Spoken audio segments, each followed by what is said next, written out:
ആദ്യ ആഴ്ചയിലാണ് വന്ന് ഉടമ്പടി എടുത്തത്.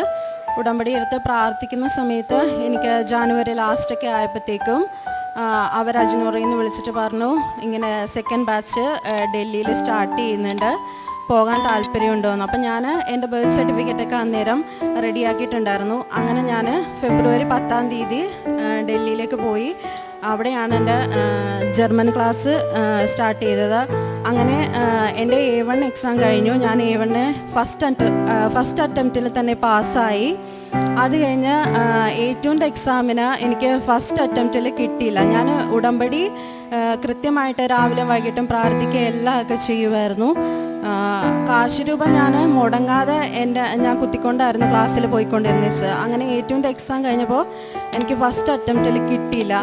അങ്ങനെ ഞാൻ മാതാവിനോട് പ്രാർത്ഥിച്ചിട്ട് സെക്കൻഡ് എക്സാം എഴുതാൻ വേണ്ടി പോയപ്പോൾ ഞാൻ എൻ്റെ കമ്പ്യൂട്ടറിന് ചുറ്റും ഉപ്പ് വിതറി. ഞാൻ